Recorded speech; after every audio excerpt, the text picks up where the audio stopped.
अब तक आपने पढ़ा तारा और सुबोध का केस अदालत में चलता है, तब तक सुहानी अनाथ आश्रम में रहती है। अब आगे के। नमस्कार दोस्तों, कोख से कोठे तक कहानी का 8वां भाग पेश है।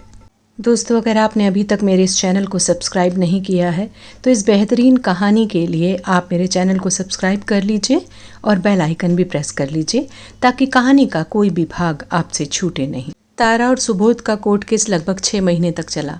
जब से सुहानी वापस अनाथ आश्रम आई थी, छन्नो उसका बहुत ख्याल रखती थी, क्योंकि बसंती ने उसे अपनी दोस्ती की कसम जो दी थी, इसीलिए जो बेहतर हो सकता था वो ज़रूर करती थी सुहानी के लिए।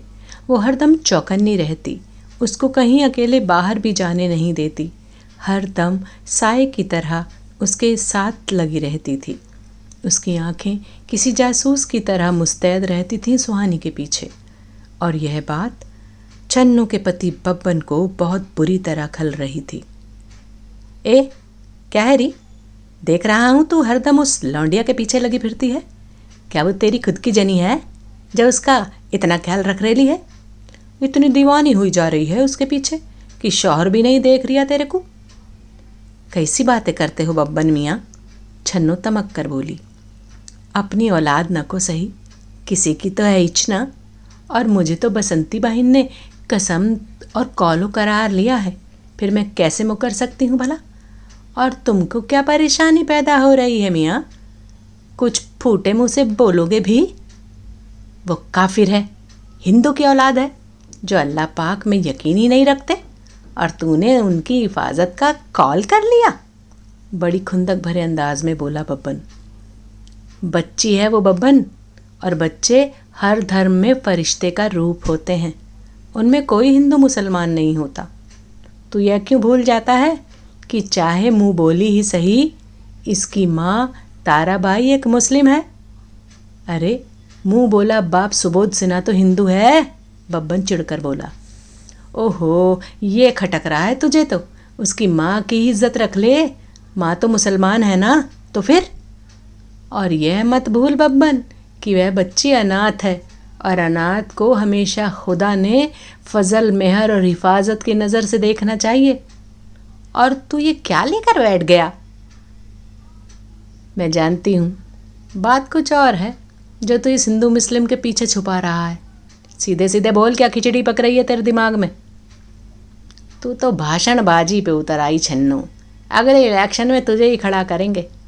हम अपनी पार्टी की ओर से सारे किए कराए पर पानी फेर देती है तू। खिसिया कर शराब के 2 घूंट भरते हुए बोला बब्बन। शराब पीकर तेरा दिमाग उल्टा ही चलता है। तू होश में रहे तो कुछ ढंग का सोच सके। छन्नू कपड़े तय करते हुए बोली। अरे ढंग का ही सोचा था, एक बार में ही जैकपॉट लग जाता, पर तू है कि बात बनने ही नहीं देती। अरे मैंने क्या किया? कुछ बोलेगा भी? छन्नू ने काम करते हुए छन्नू के हाथ रुक गए। देख, नाराज तो नहीं होगी ना? बता तो, नहीं होंगी नाराज। ठीक है तो बताता हूँ। थोड़ा झिझकते हुए बब्बन ने थोड़ा सा मौन लिया। हाँ अब बोल ना। छन्नू के मन में बात जानने की उथल पुथल शुरू हो गई थी। देख, मैंने सोचा था इस लड़की को किडनैप कर लेते हैं। क्या? हाँ, और फिर मोटी रकम मांगेंगे सुबोध सिन्हा से। पागल हो गया है क्या बब्बन? यह तू सोच भी कैसे सकता है? जो सुबोध सिन्हा अपनी ही बच्ची का बलात्कार करने पर उतारू था, उसको पाने के लिए वो पैसा खर्च करेगा? अरे तू नहीं जानती मर्द की फितरत। जब कोई मनचाहा शिकार हाथ से निकल जाता है ना, तो उस शिकार को पाने के लिए मुंह मांगी रकम देने को तैयार हो जाते हैं ये अय्याश लोग। और ये बच्ची तो सुबोध सिन्हा जैसे अय्याश के चंगुल से निकला हुआ शिकार है। इससे तो हम माला माल हो जाएंगे जानू। लेकिन तू है कि इसकी माँ बनने पर उतारू हो गई है, और उसमें ज़्यादा कुछ जोखिम भी नहीं है। बस कुछ दिन बच्ची को अंडरग्राउंड रखना पड़ेगा, और फिर हमारे बारे के न्यारे। बब्बन की आंखों में लालच की चमक दोगुनी हो गई।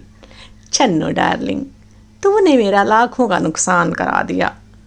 छन्नू, बब्बन उसे मक्खन लगाने की नीयत से अपनी बाहों में भरकर चूमने की कोशिश करता हुआ बोला। छन्नू ने एक झटका दिया और बब्बन जो कि नशे में था वो सीधा दीवार से टकराया। काफिर कहीं का! बब्बन, तेरे दिमाग में गोबर भरा है? अल्लाह पाक को क्या मुंह दिखाएगा, क्या जवाब देगा कि तूने एक छोटी सी बच्ची की मजबूरी का फ़ायदा उठाया, उसे उसी वहशी के हाथों में बेच दिया जो पहले ही उसकी इज्जत के चिंदी चिंदी करने पर उतारू था। तेरी खुद की बेटी होती क्या, उसके साथ भी ऐसा ही करता तू? अगर तू ऐसा ही है तो अल्लाह पाक का शुक्रिया अदा करती हूँ कि उसने मुझे माँ नहीं बनाया, वरना तू तो किसी दिन मेरी बेटी का भी सौदा कर देता। छन्नू के गुस्से और हताशा में आंसू निकल पड़े। रुपया पैसा ही तेरे लिए सब कुछ है? अरे काफिर तो तू है जो इतना गिरा हुआ सोच सकता है। काफिर वो नहीं होता जो किसी गैर मज़हब का हो। काफिर वो है जिसकी सोच गंदी है, जो दूसरों का बुरा चाहता है। तो खुद को सच्चा मुसलमान कहता है। सच्चे मुसलमान कभी ऐसे नहीं होते, वो हमेशा दूसरों का भला सोचते हैं और करते हैं, समझा? चिल्ला पड़ी बब्बन पर छन्नू।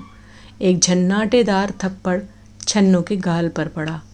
अपने शौहर से जुबान चलाती है साली, 2 कौड़ी की औरत, तुझे अपने बराबर में खड़े होने का हक क्या दे दिया? तू तो मेरी माँ बन बैठी। कई सारी गालियाँ और थप्पड़ घूंसे मारने के बाद पैर पटकता हुआ बब्बन घर से बाहर निकल गया। छन्नू बहुत देर तक बैठी रोती रही। शायद आदमी अपनी ताकत आजमाने के लिए अंततः यही करता है, लेकिन वो ये नहीं समझ पाता कि वो शरीर को तो कुचल सकता है, लेकिन मन की हिम्मत को कुचलना आदमी के बस की बात नहीं।